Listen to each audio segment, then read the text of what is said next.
Welcome to Los Doyers, stuck in with the Boyers. The Dodgers failed to score, now they're about to lose the call. Welcome to Los Doyers, stuck in with the Boyers. Now.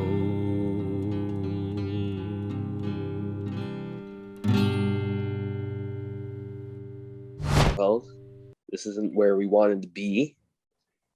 But the Braves are one game away from the Astros, from clinching it from the Astros. So if the Dodgers couldn't do it, I'm sure we're all kind of on the same board here. We want the Astros to be defeated. In a way, it makes me feel better because, like, if the Astros can be defeated by the Braves, then, we could have done the same then probably. Maybe. That makes sense. Maybe. Who knows? What are your thoughts on this, Manal? Huh? We could have defeated the Braves, I'd say, if we were less fatigued and if we were at full strength with Kershaw. I mean, yeah, the Astros would have been tougher with everyone basically going down. Yeah, that's true. But then you have to remember, Astros themselves had injuries as well. They were missing McCullers, who would have been a huge help in their starting pitching staff.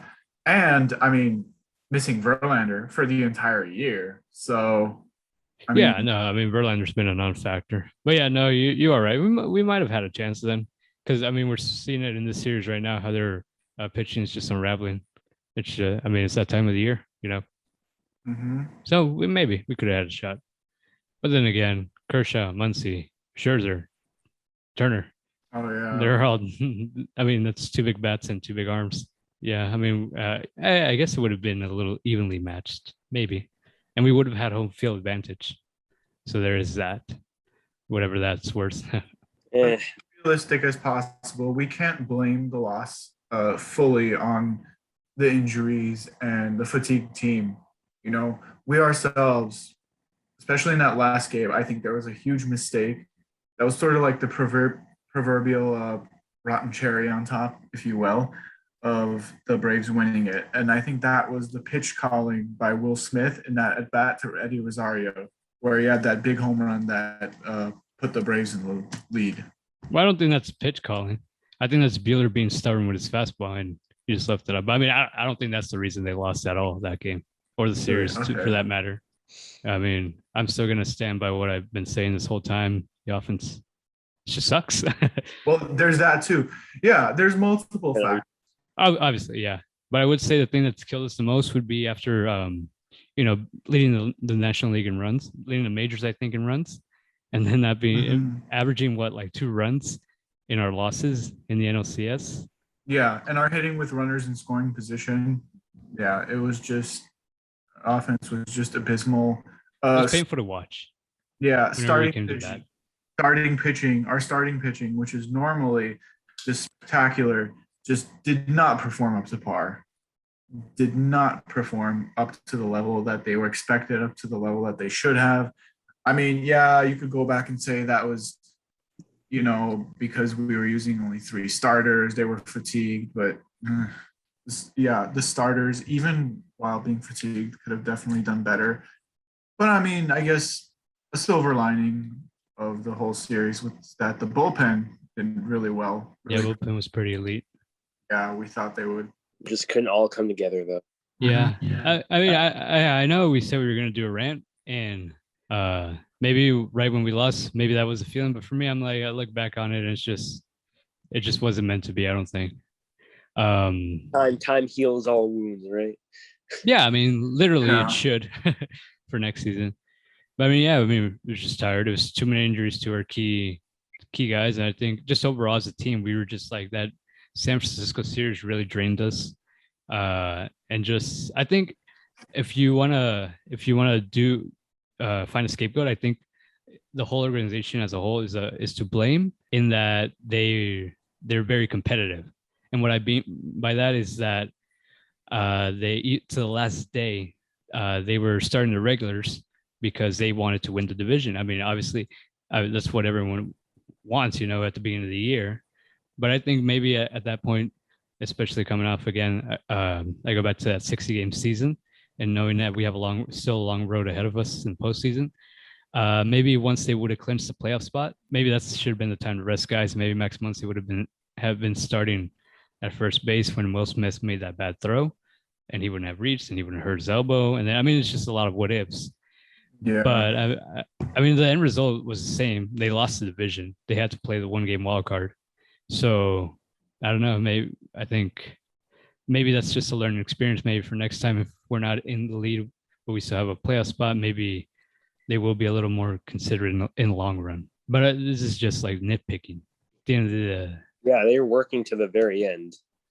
No lie about that. Yeah, at the end of the day, they didn't perform, but I mean, you can't really blame them. It's just nothing. They never really got a break.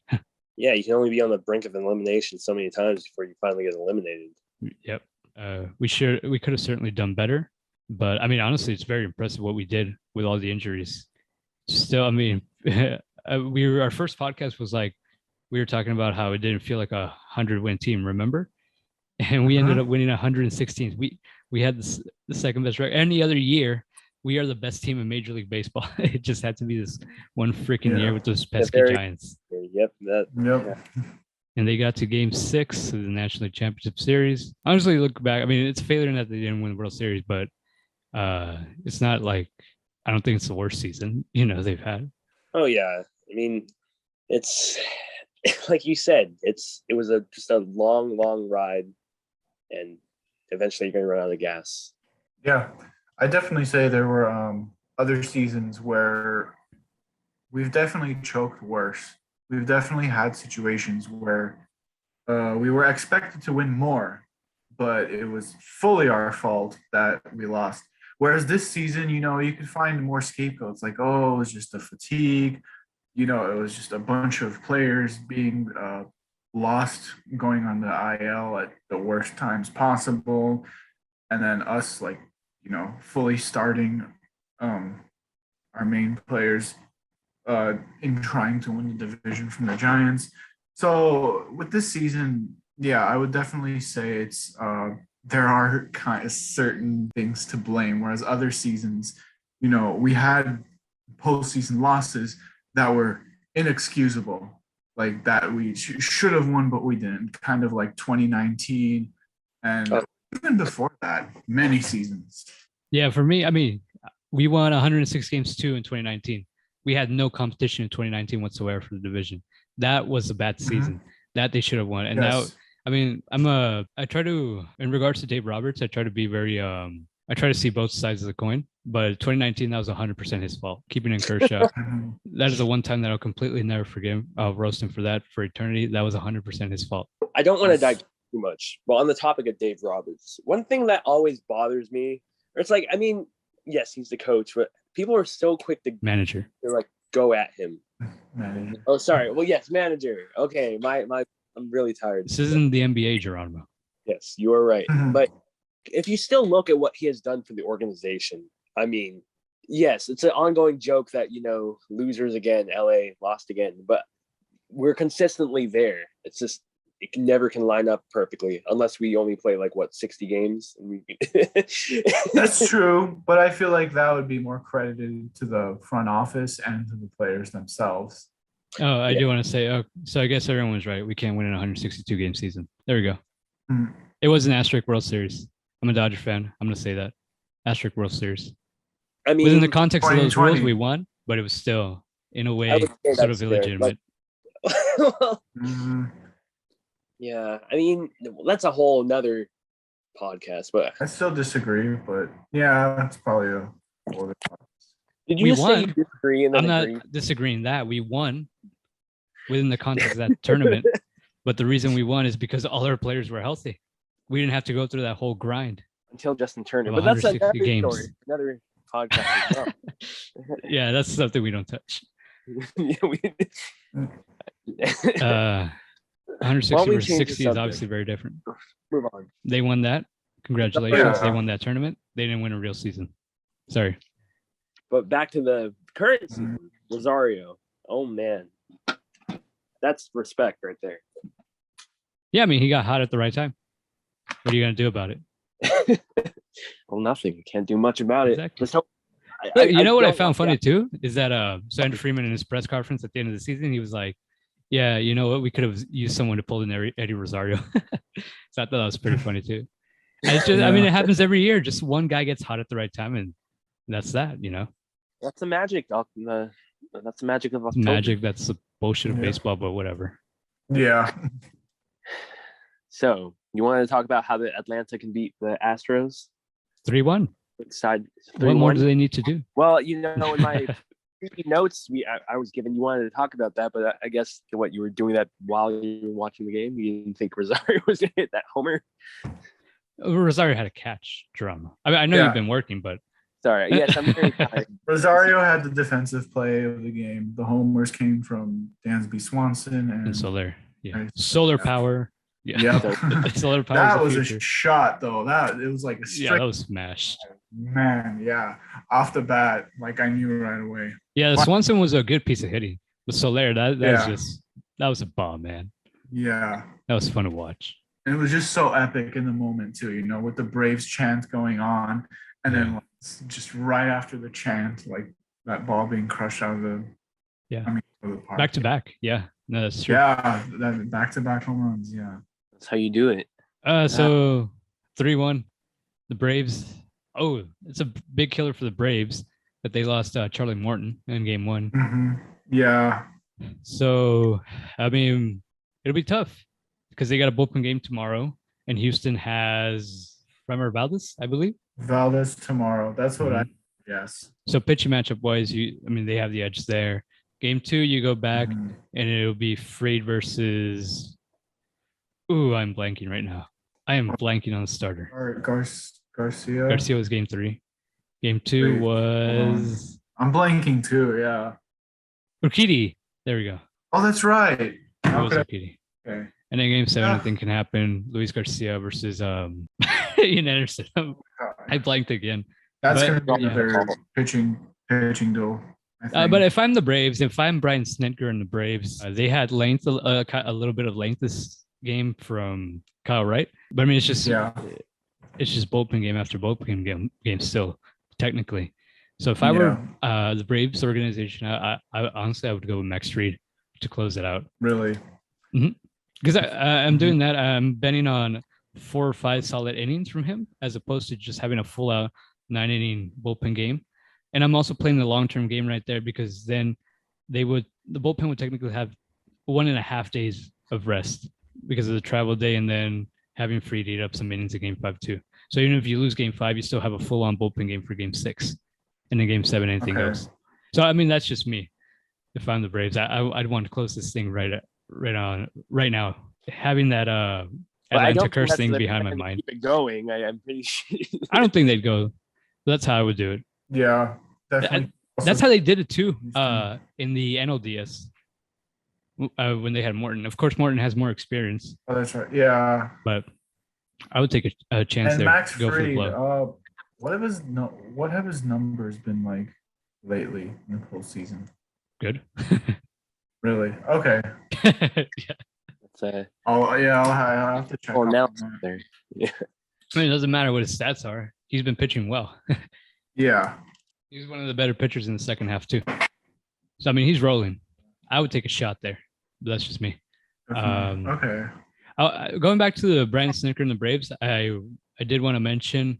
So yeah, our hitters sucked, and yeah, when you have Albert Pujols and Steven Souza in that 7th inning against Matzik, I think that the injuries are to blame partly in that, but that also shows just an organizational fault there in acquiring bench depth. It could be argued, some might make the argument that, in past years we've had Jock Peterson, Kike Hernandez, why did we let him go?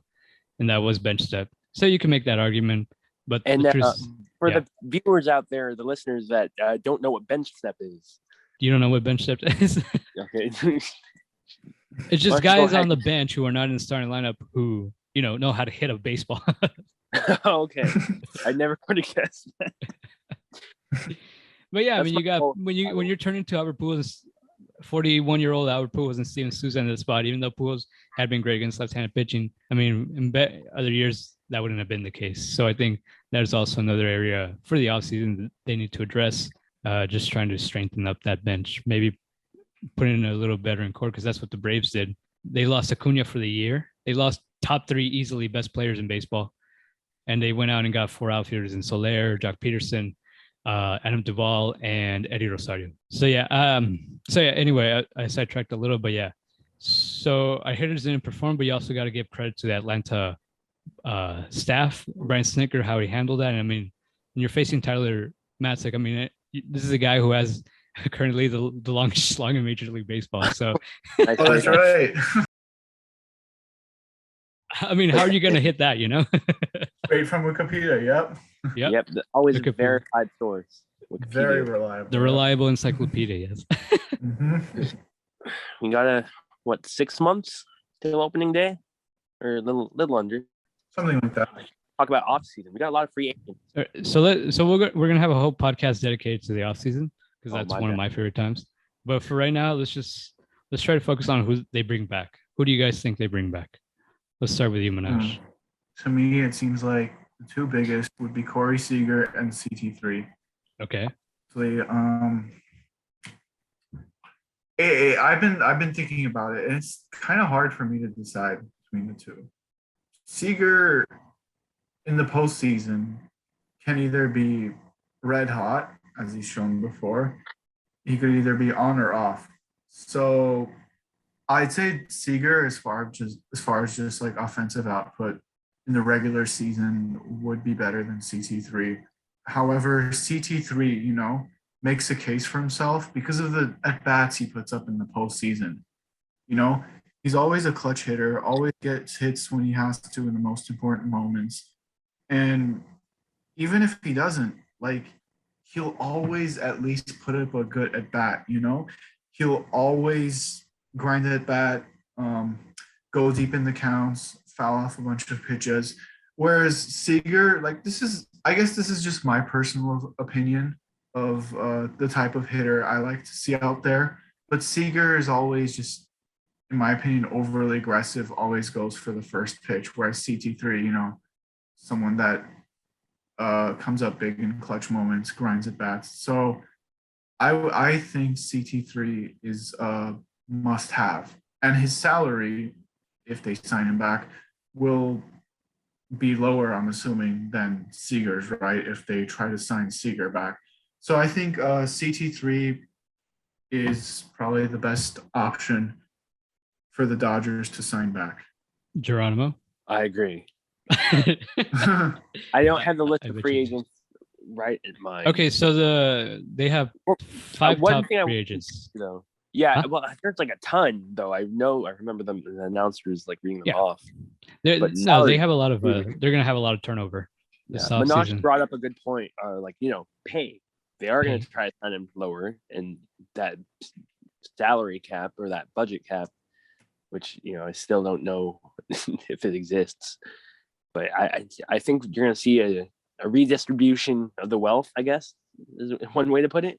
And the team we had this year could, like you said, be very different next year. I do think that actually you're spot on that. I think this is going to be that offseason like 2014 again, where we're going to see a lot of new faces. In order for us to continue this run of ours, I mean, it's just tough decisions are going to have to be made.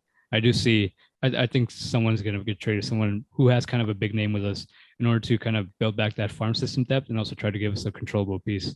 So next season is definitely going to be more different than the last few that we've seen. Just to put out the top free agents for the Dodgers who are out there, it's going to be Clayton Kershaw, Max Scherzer, Corey Seager, Chris Taylor, Kenley Jansen. So of that group, Kershaw is an obvious no-brainer. 99% chance they sign him back. Scherzer, I think, would be the next most likely. Kenley Jansen would be an interesting case. Yeah, I think that 100% is just going to come down to money, how much he thinks he's valued over, because the Dodgers aren't going to spend $16 million, $20 million again on a reliever. So I can guarantee you that. I think Corey Seager's as good as gone. And Taylor, I think Taylor might be gone too. And I think Taylor would be the one that would hurt the most, just because of the consistency, like you said, Manash, that he's shown at the plate, and also his positional versatility, above average in basically every position he defends. And he's a right-handed bat too. Mm-hmm. So you don't think Taylor will be kept? Because I feel like his salary or whatever he asked for will probably be lower than all the other free agent cases, except maybe for Jansen. I'm not sure. 100%. But Yeah. I don't know if they're going to spend on that. They're going to try to redistribute that wealth, like Geronimo said. Okay. I mean, if you can get 3 Chris Taylors over 1, you're going to do it. I mean, Right. but that's just the thing, identifying that talent. So I would love to see Chris Taylor back. I think, honestly, too, that's the guys after Kershaw who the front office is going to prioritize, just because he really buys so much into how they run things. Yeah.